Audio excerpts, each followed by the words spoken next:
वचनाच्या मध्ये सांगितलंय की तुम्ही खचू नये, निराश होऊ नये, तुम्ही प्रार्थना करणं सोडू नये, म्हणून येशूने त्यांना एक दाखला सांगितला. आणि त्या दाखल्यामध्ये असं सांगितलंय की एक विधवा स्त्री आहे जिचं काहीतरी न्यायाचं प्रकरण प्रलंबित आहे. ती सारखं सारखं न्याय मागण्यासाठी एका न्यायाधीशाकडे जात आहे. आणि तो न्यायाधीश अन्यायी न्यायाधीश आहे, लाच घेणारा न्यायाधीश आहे. जो व्यक्ती त्याला पैसे देतोय त्याचा तो न्याय लगेच करतोय. आणि त्याला माहित होतं की ही स्त्री विधवा, हिच्याजवळ पैसे नाही आहेत आणि ही काय मला पैसे देणार नाही, लाच देणार नाही, म्हणून त्याने तिचं प्रकरण आहे ते लांबणीवर टाकलं. आता ही स्त्री याच्याजवळ यायची आणि म्हणायची, सर साहेब महाराज माझा न्याय करा, महाराज या प्रकरणामध्ये लवकरात लवकर लक्ष घाला, मी विधवा आहे, मी एकटे आहे, मी त्रासात आहे, मी कष्टात आहे, माझा न्याय लवकरात लवकर करा, हे प्रकरण याच्यामुळे मला त्रास होत आहे. त्यावेळेला तो न्यायाधीश तिचं प्रकरण लांबणीवर टाकायचं, कारण त्याला काही मिळत नव्हतं. आणि मग ती स्त्री जी आहे ती रोज त्या न्यायाधीशाजवळ जायची आणि त्याला सारखं सारखं विचारायची, माझा न्याय करा, माझा न्याय करा. आता हा न्यायाधीश आहे तो लाच घेणार आहे, अनेक लोकांचे पैसे घ्यायचा आणि लगेच काम करायचा, परंतु या विधवा स्त्रीकडून त्याला काही मिळणार नव्हतं, म्हणून त्यांनी तिचा न्याय तो लांबून ठेवलेला आहे. आता हा अन्यायी न्यायाधीश आहे, पैसे असल्यामुळे तो चैनीमध्ये आहे, निवांत आहे, त्याला काय काळजी करायची गरज नाही, पैसे आहेत त्याच्याजवळ, आरामात अशा प्रकारचं जीवन तो जगत आहे. परंतु ही स्त्री रोज येऊन त्याचा आरामात असलेलं जीवन चैनीमध्ये असलेल्या जीवनामध्ये डिस्टर्ब करायची. तो म्हणायचा, माझ्याजवळ पैसे आहेत, माझ्याजवळ धनसंपत्ती आहे, माझ्याजवळ अधिकार आहे, माझं सगळं आहे, परंतु ही स्त्री रोज रोज मला डिस्टर्ब करत आहे, मला त्रास देत आहे.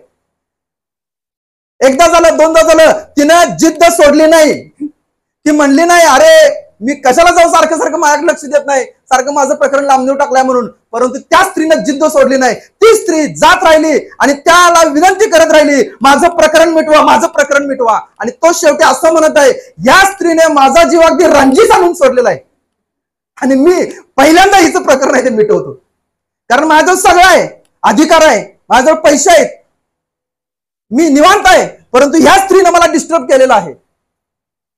कधी कधी त्याच्या रात्री स्वप्नात पण ती येत असेल, कारण वचनात लिहिले त्याने तिचा जीव अगदी रंजीत आणून सोडला. आणि मग तो म्हणला की पहिल्यांदा हिचा न्याय करतो, कारण ही कटकट मला माझ्या जीवनात नको, माझं जीवन याच्यामुळे डिस्टर्ब व्हायला लागले, त्रासात व्हायला लागले.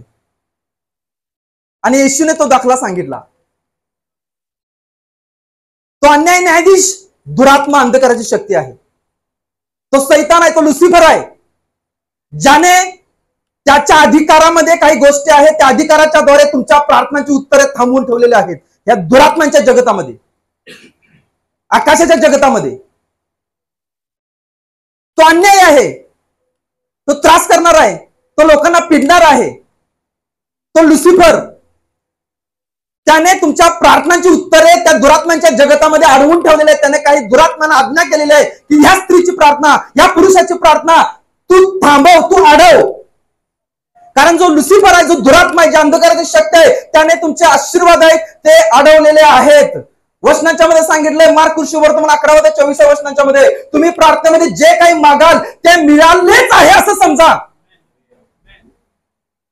मिळालेच आहे. याचा अर्थ काय, ज्या वेळेला तुम्ही प्रार्थनेचा निर्णय घेतला, ज्या वेळेला तुम्ही गुडघे टेकले, एक विषय घेतला आणि स्वर्गामध्ये प्रार्थना देवाजवळ केली, तुमची प्रार्थना दूताने स्वर्गामध्ये घेऊन गेली आणि देवाने त्याला अप्रुव्हल ऑलरेडी दिलेला आहे.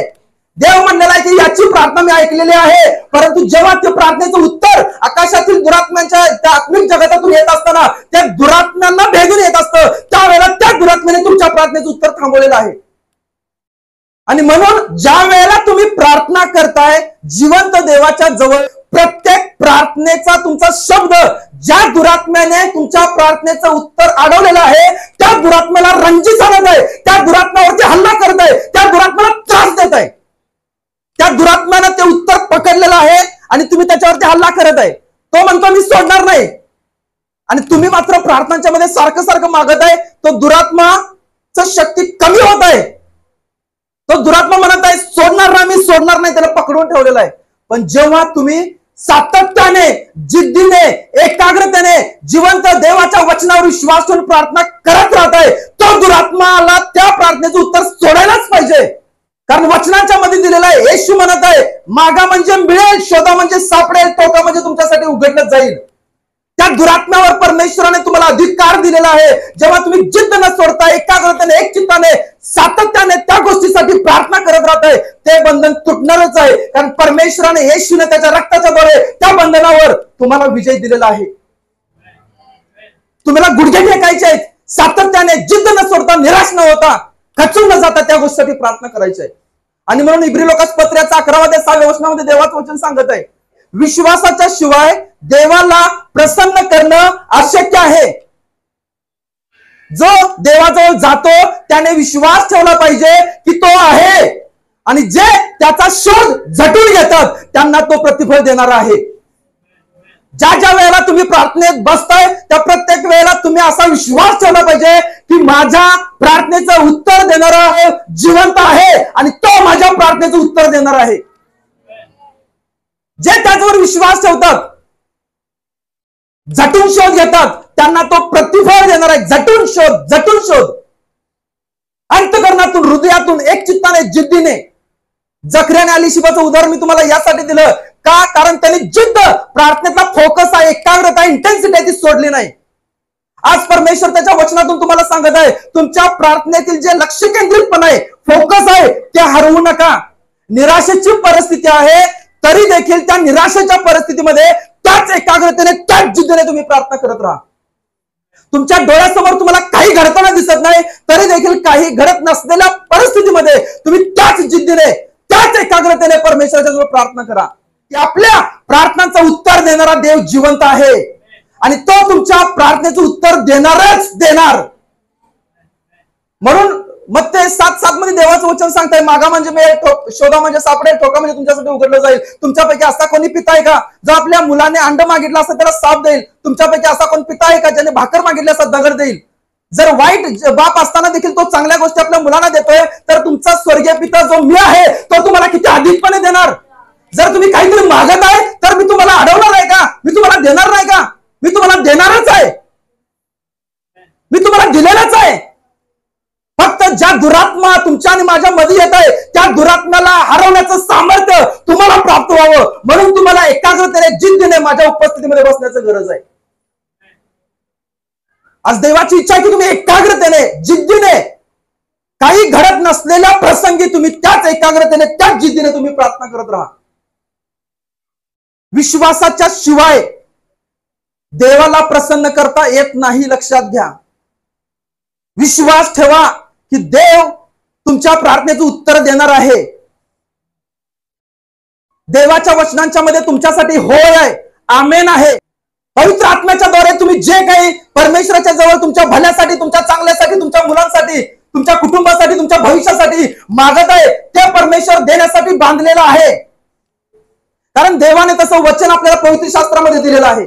परमेश्वराने जर एखादी गोष्ट सांगितलेली आहे तर परमेश्वर ती गोष्ट करणारच करणार. आकाश आणि पृथ्वी नाहीशी होईल परंतु परमेश्वराने जे वचन दिलेलं आहे ते पूर्ण झाल्याशिवाय राहणार नाही. आणि म्हणून जे वचन देवाने तुम्हाला दिलेलं आहे त्या वचनावर तुम्ही विश्वास ठेवा. तुम्ही जेव्हा जाताय प्रार्थना करण्यासाठी त्यावेळेला परमेश्वर माझा जिवंत आहे, त्याने वचन दिलंय आणि तो ही गोष्ट करणारच करणार असा विश्वास तुम्ही ठेवा. आपला देव जिवंत देव आहे, तो प्रार्थना ऐकणारा देव आहे. पाठीमागे एक देवाच्या सेवकाचं नाव तिथे दिलेलं आहे बोर्डवरती, मॅरी रॉबर्ट मुर्री मॅक्चेल. त्यांचं आयुष्य फार थोडं होतं पण त्यांनी त्या ठिकाणी लिहिलेलं आहे, देवाच्या लोकांनी सतत प्रार्थना केली पाहिजे.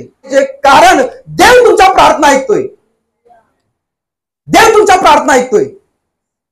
प्रभू आपल्या प्रार्थना ऐकणारा परमेश्वर आहे. आणि म्हणून खचू नका, निराश होऊ नका.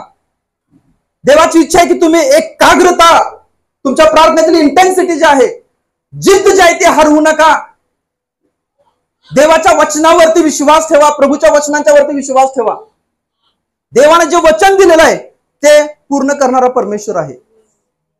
काही वर्षांच्या पूर्वी मार्टमध्ये एक कुकर घेतला. हे उदाहरण मी अगोदर एकदा सांगितले पण परत एकदा तुमच्या उत्तेजनासाठी मला हे सांगायचं. कुकर घेतला, ऑफरमध्ये होता, 700 रुपयाचा चांगला होता.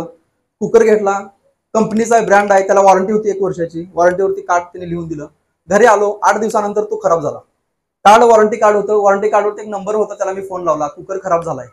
तो म्हणला ठीक आहे, काय झालंय? त्याला सांगितलं असं असं झालंय. मग तो म्हणला की काही नटबोल्ट आहे ते पाठवून देतो आणि तुम्ही बसवून घ्या. ठीक आहे, त्याने 8 दिवसांना ते नटबोल्ट पाठवून दिला. ते लावले, परत 2 दिवसांना खराब झाला. परत त्याला फोन लावला की असं असं झालंय, कारण 6 महिन्याची वॉरंटी आहे, कारण तुझं लेटर माझ्याकडे आहे, त्या लेटरचा फोटो मी त्याला पाठवला. ते जे काही वॉरंटी कार्ड आहे व्हॉट्सअप केलं त्याला. त्याला म्हणलं मी कंझ्युमर कोर्टात जाणार. तेवढं सांगितल्यानंतर नवीन कुकरच पाठवून दिला. आता जो नवीन कुकर आहे तो आला कुरिअरच्या तिथं. ते ओळखीचं असल्यामुळे त्यांनी मला एक फोन केला, काहीतरी पार्सल आलंय. माझं पण लक्ष नव्हतं, मी काय आणायलाच गेलो नाही. आणि मला वाटलं काय त्यांनी अजून काय माझी जी तक्रार आहे त्याच्यात लक्षच दिलं नाही. परत मी फोन केला, काय झालं? त्याला काय वाटलं यांना कुकर मिळाला नाही, त्याने परत आणि कुकर पाठवला. जेव्हा दुसरा कुकर आला त्यावेळेला मग मला परत फोन आला कुरिअर मधून, अरे 2 पार्सल आल्यात घेऊन जावा. 2 पार्सल बघितले, 2 कसले आलेत बघितलं तर दोन्ही पण कुकरच होते. का त्याला भीती होती?